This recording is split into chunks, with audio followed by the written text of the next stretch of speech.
electrification each year. This corresponds to around 20% of the current private investments made in Sweden. So it's a substantial amount of investments that needs to go into electrification to reach these targets. If we then turn to the value added that comes from electrification, again, this is wages and profits. In the delayed electrification scenario, we see that electrified industries will produce 14 billion euros more in value added compared to today in 2040. And that will increase to 23 billion euros in the electricity doubling scenario. So just to compare, checked the Swedish GDP is around 540 billion euros. So it is also a substantial increase to these sectors. Good. If we then look at the jobs that will move from sectors that today rely on fossil fuels towards electrified sectors, we'll see that 49,000 more jobs will be in electrified sectors in the delayed electrification scenario in 2040, and that will increase to 92,000 in the electricity doubling scenario. It's important to note that these jobs are high productive jobs, so on average they have more than double the productivity than the current levels in the private sector in Sweden. So high productive jobs. It should also be noted that we only cover direct jobs in these scenarios. That means jobs in industries that have electrified the processes and CO2 neutral electricity generation. So the rest of the value chain we don't account for in this analysis. Similarly, we do not capture construction effects, so there will be jobs relating to the construction of some of these facilities, and we do not cover that in these numbers. So you can think of this as a conservative estimate.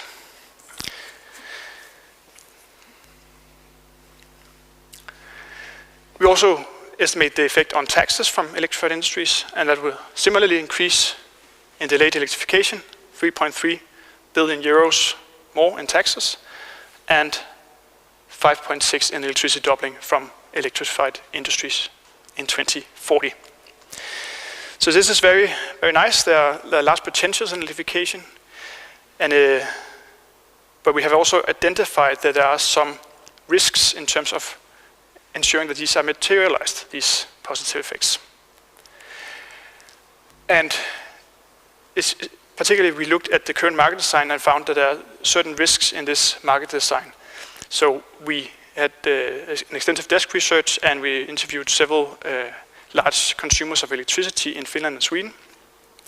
We also did some power market modeling ourselves to look at these issues. And we find that there are potential capacity adequacy risks going forward in Sweden. There's some examples here, also a Finnish example, but Svenska Kraftnät also had a report about this. We also see large counterparty risks. So some of these investments will have to be made in industries that are unproven, with long-term contracts and limited financial backing. That's just not a good setup for a good investment climate. There's also risk of price cannibalization with increased amounts of renewables, for example. There will be lower captured prices for these investments, and therefore lower incentive to invest. And then we've also seen price volatility with price spikes and even negative prices, which is also an indication of a somewhat non-functioning market. And then we have also seen, especially in Sweden, investment retractions, both from companies that have retracted their investments, but also companies that have achieved a permit and then have that permit revoked. And we saw last month, I think, this cancellation of offshore wind projects, which is, of course, have likely a valid reason with military concerns, but it's still not a good factor for an investment climate. So we thought about what can we then do to mitigate some of these challenges to help enable these investments to materialize.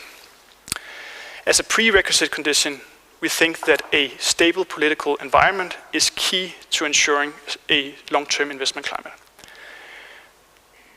For addressing capacity adequacy risk and price volatility, we looked into a market-wide capacity remuneration mechanism, CRM, which essentially covers both which ensures to have capacity at all time, and it can cover both existing assets and new assets, and both on the supply side and on the demand side. We also looked into a non-fossil flexibility support scheme, which is a smaller type of CRM, covering only new CO2 neutral capacity. And then for addressing counterparty risks and price cannibalization, we looked into publicly backed power purchasing agreements, where the government effectively acts as an insurer of these agreements, and two-way contract for difference to ensure a fixed price for the electricity generated from an asset. And for more optimal location vis-à-vis the grid, we looked into geographically differentiated tariffs. So, we assessed these instruments depending on their expected benefits and cost to society. And by benefits, we looked into what is the likelihood of attracting more electrification investments to Sweden. We cannot say that these instruments for sure will do so, because some of these investments are very large investments that can go maybe either to Sweden or to Finland or to Norway. So it's a very 1-0 decision point. So it's only for increasing the likelihood of these investments materializing. And what we found was that a stable political environment in Sweden is key to have a long-term investment framework. So it's very nice to have these long-term targets, but if it's not followed by policies otherwise, it can be not that efficient. And I know that there are several investigations ongoing around this with some types of technologies. For ensuring capacity adequacy going forward, we recommend some type of capacity remuneration mechanism, whether it's market-wide or a bit narrower. That's probably a good discussion point for later, but we think that is key. And then for addressing counterparty risks, we recommend either publicly backed power purchasing agreements or two-way contract for difference. These can work well. Both of them was also seen in other European countries, that these have worked well. So Sweden can consider these.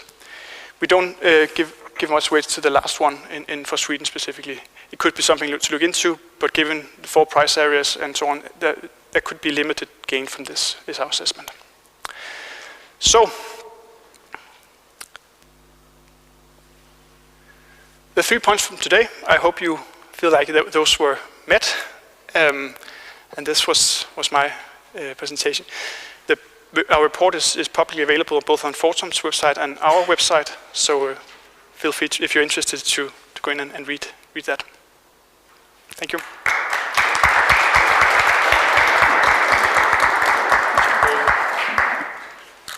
Great, thank you, Morten. Before I invite the panel, I have one question to you. Was the results of this study, you did both a desktop study, and you had some interviews with large consumers mainly. Was there something in this study that really surprised you that you didn't expect, or was the outcome, or was the results as expected, or was it something that you were surprised with? I think I was surprised how large the difference there actually are between this ambitious decarbonization scenario and the electricity doubling scenario. So the ambition to increase electricity in Sweden to 300 terawatt hours is maybe not necessary to actually reach decarbonization in Sweden. But it can still add value in terms of new exports. So I think that was an interesting finding that we didn't expect from the beginning. But otherwise, I think we're close to what we actually expected to find. Good, thank you. I think if you can take your microphone a little bit closer so we can hear you better. Great, then I will invite up our very competent panel, Mats Persson, my colleague, who is heading Market Intelligence and Flexibility for Fortum, will come up. We have Niklas Damsgaard, who is Chief Strategist at the TSO SVK, and we have Therese Hinman Persson, who is Chief Economist from the Energy Market Inspectorate in Sweden, Energimarknadsinspektionen. Warm welcome to all of you. This is a report that is quite wide in its scope. It covers both the benefits, societal benefits of electrification and the market instruments that are needed to reach those benefits. But let's just have a first initial round of your comments. You got the report beforehand and you've hopefully skimmed through it, all of you. So what are your initial comments on the report? Any reactions? Mats, we can start with you. I think my reaction to it was a bit similar actually as Morten, same as Morten, that no surprise regarding the let's say in practice how to what to do and what are the possible instruments to be used and so on. But what this also to me was quite remarkable was the difference between the low ambition scenario and the high ambition scenario in regards to electrification. That was kind of eye-opener and something really to kind of all the time to get back to when discussing about how much time do we have available for this transition and so on, and what's the cost of not be ambitious. Good. Thank you, Niklas. Any reflections from you? Yeah, I mean, of course, this report in a way, at least implicitly addresses, I mean, this old question on whether the energy-only market will deliver the necessary investments, and so that's of course, and theoretically, of course, we all know it may, if a lot of assumptions hold. In reality, these assumptions most likely will not hold, and then the question is. But that's also the case in most markets. I mean, it's very rare that we have markets that fulfill all kind of theoretical assumptions. So it's more a question whether these kind of deviations are large enough to motivate something else. So I think that's, I guess we will go back into that discussion, but I think that's really where this report is. And then I have some comments, or I won't bring them up here on kind of the wider economic analysis as well, but those are details. But so it's interesting to address that and going in to be a little bit concrete in terms of the policy measures.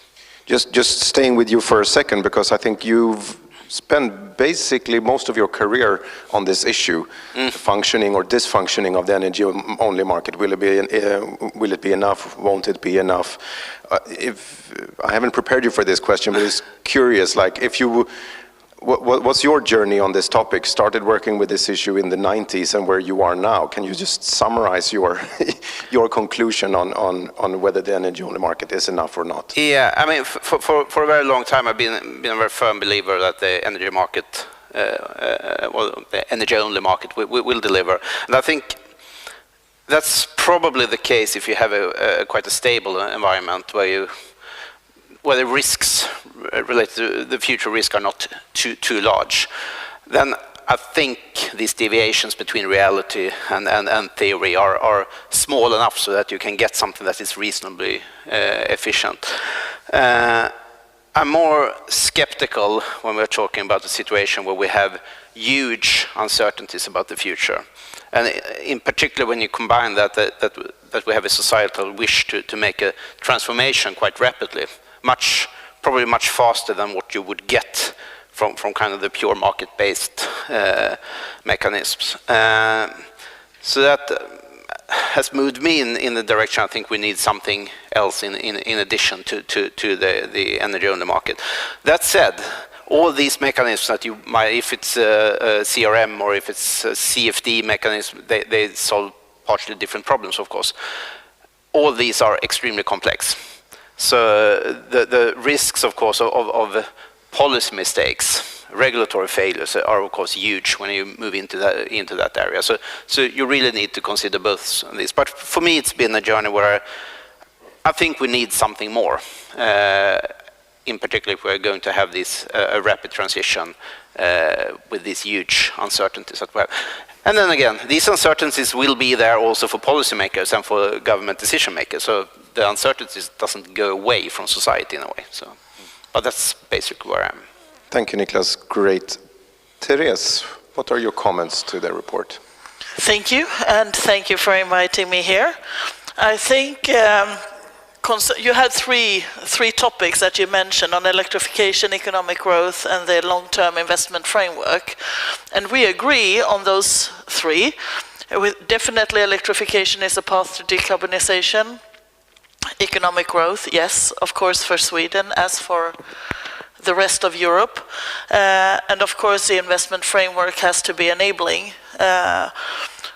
However, I do not 100% agree on all the conclusions reached in the report. I think it's a good attempt to analyze using a computable general equilibrium model, and to also take into account gross value added for the economy. But I think the conclusions are a bit far-reached given the underlying analysis. But I think it's a welcome analysis to go in this direction, definitely. Would you say far-reached in terms of not kind of exploiting the full potential of the current market before we modify it too much? Or I think the CGE model, of course, has its limitation. So also I think I have some questions, but there are some details because I'm interested in this and the model. For example, when you talk about the additional jobs created, are they additional net jobs created, or is it just additional? Because of course, if you gain some jobs in the fossil-free industry, you lose some jobs in the industry. So what's the net effect, for example? I think the interview base could have, I think you have been time limited maybe, it would have been good to have a broader interview base maybe, and also comparing, if possible, the costs and benefits of the various measures suggested.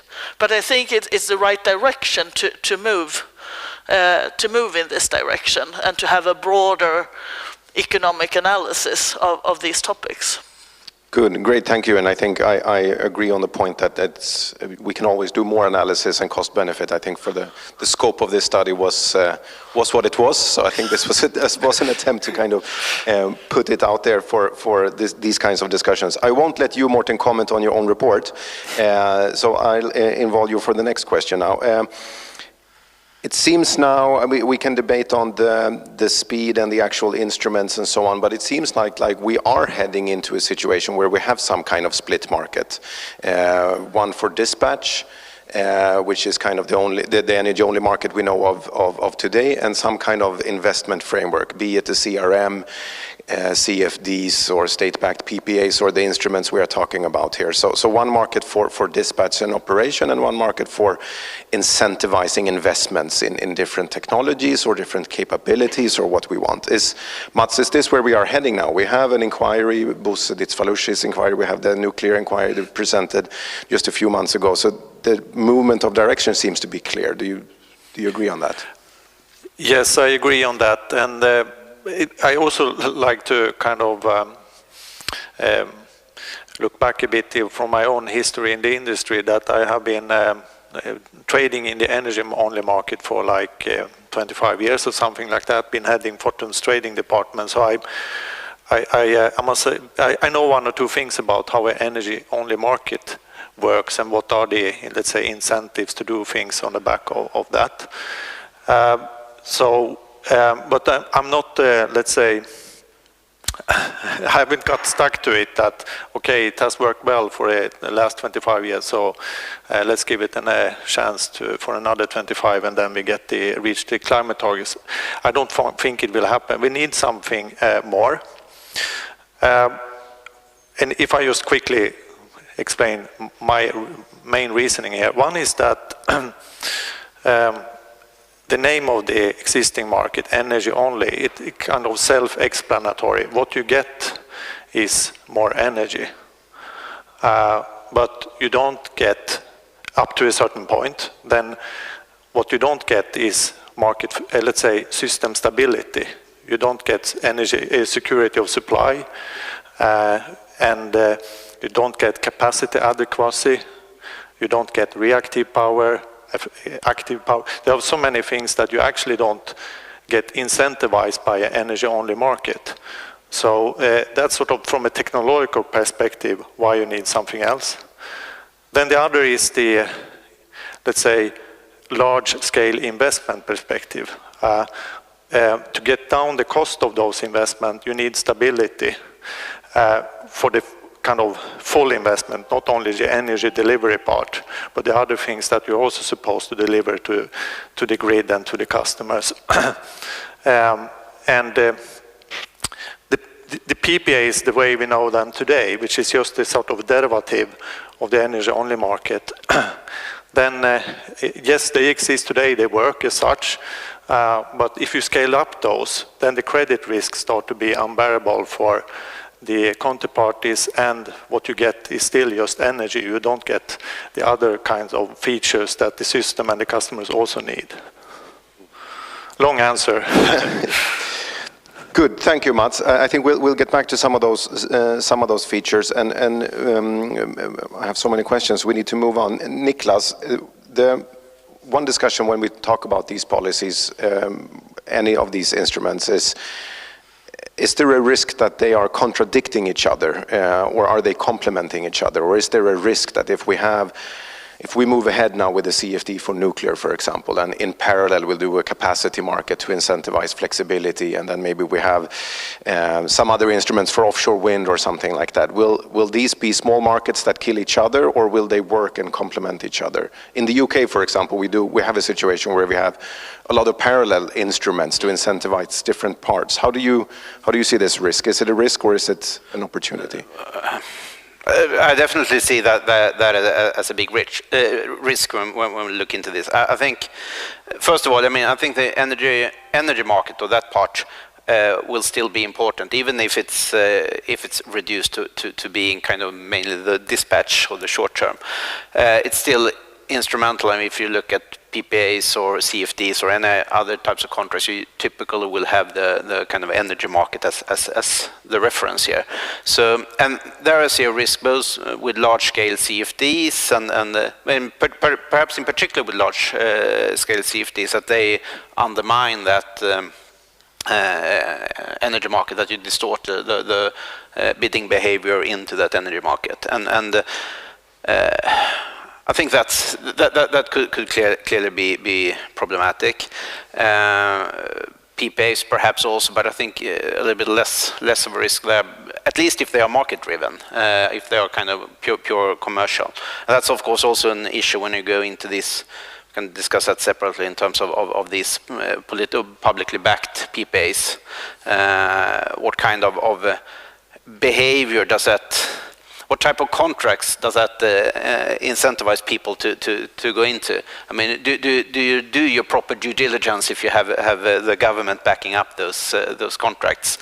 Do you enter into contracts that are kind of unsustainable in terms of, from a risk perspective and so on? So of course you would need these types of limitation. No, but I think when you look at this, if you're moving in that direction, you really need to consider how these mechanisms works together, not one mechanism one by one, but you have to look at the totality. And otherwise, I think you may clearly go in the direction where they kind of distort each other. Good. The same question to you, Therese. How do you see this risk of these mechanisms potentially overlapping or even worse, contradicting each other? Is there such a risk? Yes, I agree with Niklas on this one. There is, it's well established that various instruments, they do affect behavior. They are designed to affect behavior, and they do interact with each other. So I think the cross effects need to be examined thoroughly, because you may end up with unwanted side effects. Morten, this is not something you've really dig deeper into in this study, but what's your perspective on that? I agree. Definitely, for sure, and having this cross effects analyzed in more detail, I think is key. And you can also say in the UK, as you mentioned, they have all these different mechanisms, but they have also been introduced, not all at the same time, so over time, so to allow for things to materialize over time slowly, and also to see how these affect each other. So I think that's a good idea to do this analysis further if you implement more instruments, for sure. Another aspect when analyzing the potential overlap of these instruments and how they work together is, and a part of the debate now we have in Sweden when we are debating a CFD for nuclear, for example, is whether it should be technology specific or technology neutral. Can we bundle technologies and put them in baskets into one instrument, or should they be technology specifics? And I think from Fortum's perspective, you can expand a bit on that, Mats, but it needs to be a little bit of both. In some cases, it's really wise to bundle them because it's a characteristics you're after, flexibility, for example, in different time frames. And in some cases, it's quite difficult for nuclear, for example, or for maybe for offshore wind, that are quite many specificities around those technologies that makes it difficult to bundle them too much. What's your perspective, if we start from you this time, Morten, on this technology neutrality versus specificity? I think you're right. I mean, with the CFDs, you need to be technology specific to some extent. It also depends on what purpose are you seeking. Are you seeking to create new nuclear, as the discussion is in Sweden, then CFD could be a good tool to that. Whereas, for example, public PPAs can be a bit more flexible, can cover more, more easily cover more types of technologies, I would say. So it depends on the purpose and also the instrument on how technology specific. And of course also the political will to what technologies are you interested in. Good, Therese. Yes, it depends on the purpose. You mentioned that, and I think the problem is rarely the instruments per se. The problem is that the underlying challenge, it needs to be specified and addressed properly. So what is it really you want to solve? Do you want more production capacity on the electricity market, for example? Then maybe a technology neutral instrument would be more efficient. However, if you really want to add nuclear to the electricity mix, a technology-neutral instrument may not make sense. So it depends on the overall purpose, and I think it's important to state that purpose clearly, and then to analyze if your chosen instrument will really address said purpose and resolve the problems. Yeah, now we have three economists here, so it might not be that surprising that we're not too far away from each other. And I also agree with you. I mean, to some, of course, you would like, in general, to have something that is technology neutral to kind of incentivize competition between different types of technologies and so on. But then again, if you, and I agree with Therese, you really need to understand what's the underlying problem you're trying to solve. But okay, let's go into the kind of mechanisms. If we're talking about CFDs, I mean, you don't want to have the same CFD contract for offshore wind or for nuclear. They will most likely look different. So you can't be kind of technology neutral in those sense. I also think if you're looking at mechanisms like a CRM or a market-wide capacity market, of course you would like those to be technology neutral. At the same time, you will make a lot of design decisions.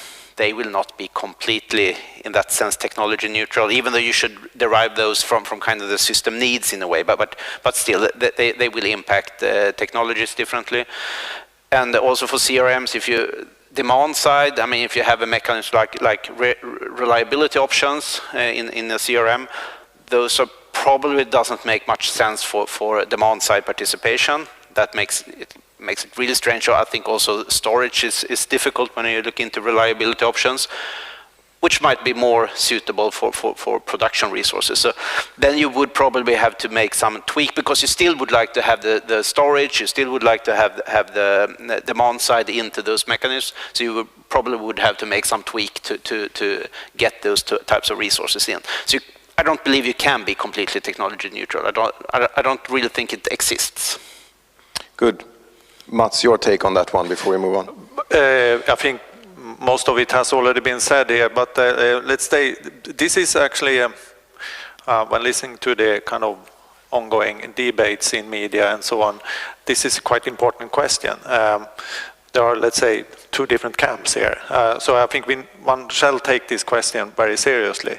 And I think one way of thinking about it is that when the starting point must be about what are the customers' demands and what are the demands from the system.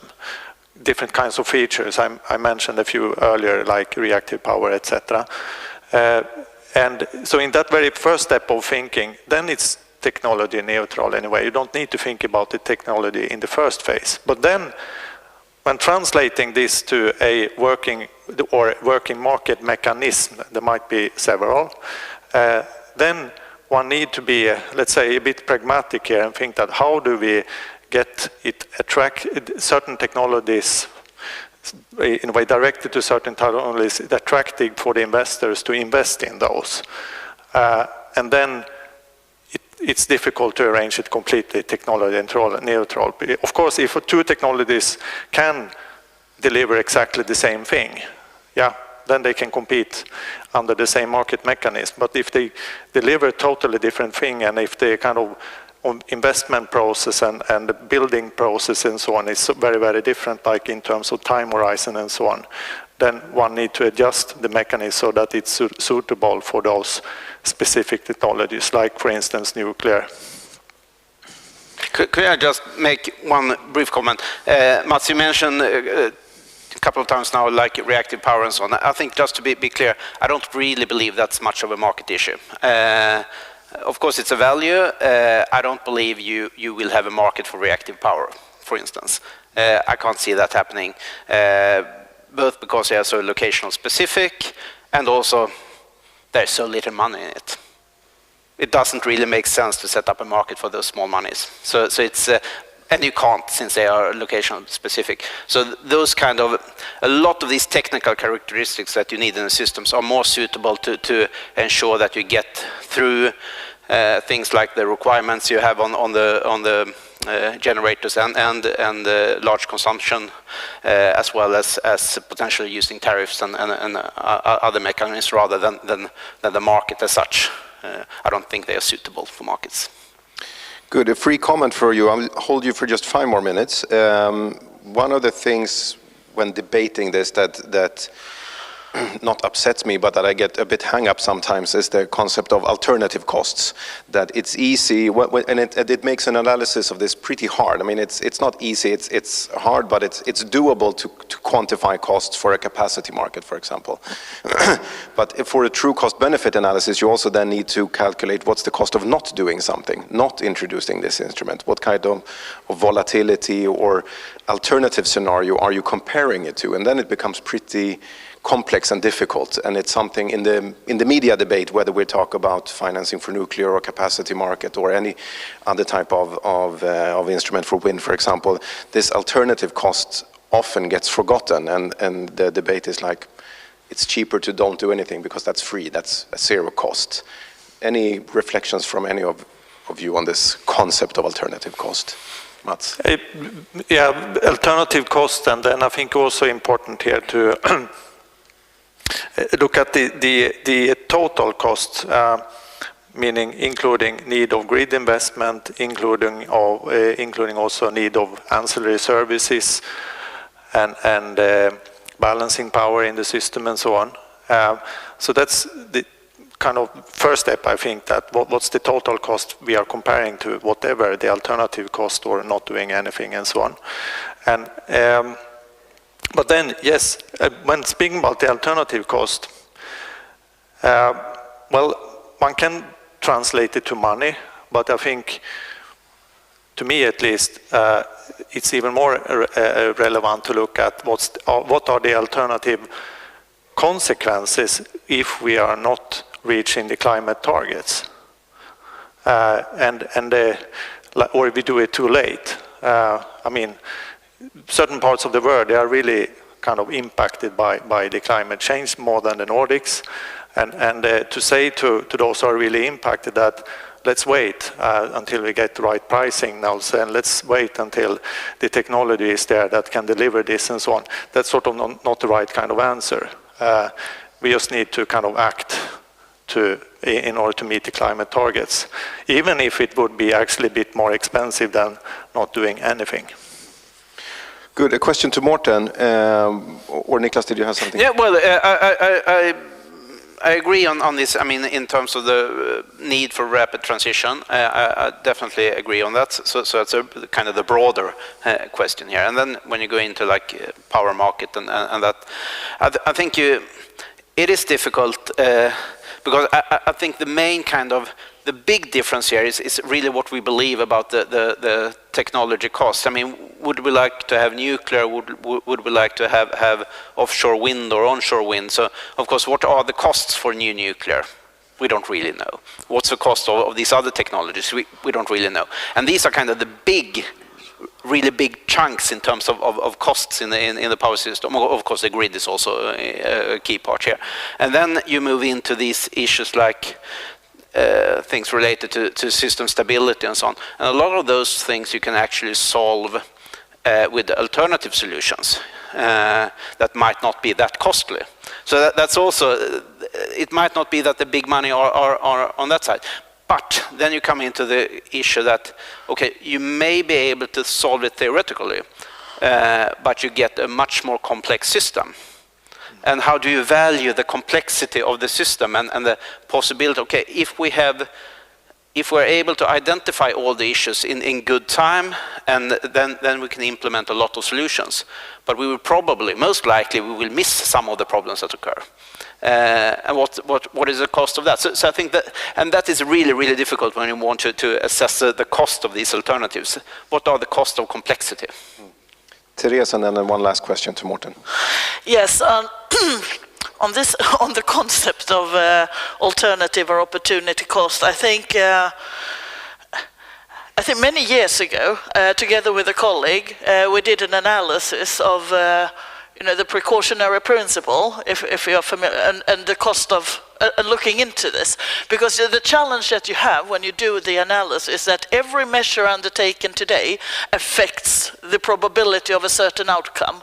So, and that is what you want, of course, but it makes the analysis more complex. And it's hard then to see that certain measures may not be undertaken today because when you do them, they reduce the likelihood and then they reduce the profitability of the measure.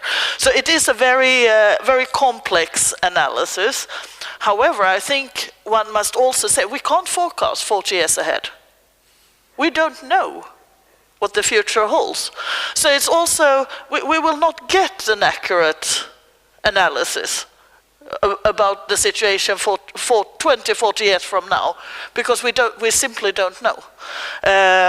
So I think it's also about making sure that the analysis that we can do are as solid as possible, so that when policymakers make their policy decisions, they do it with the best possible underlying information.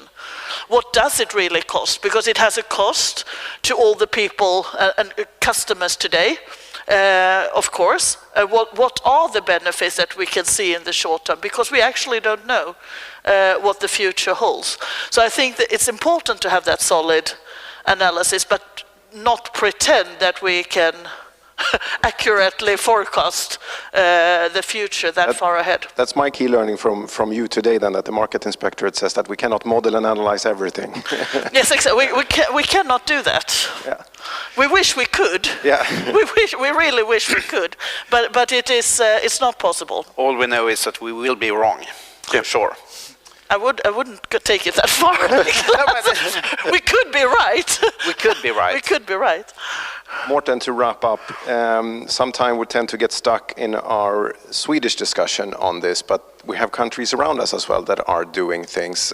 Mats, you work a lot in Finland, but Morten, in Denmark, how's the debate on this in Denmark?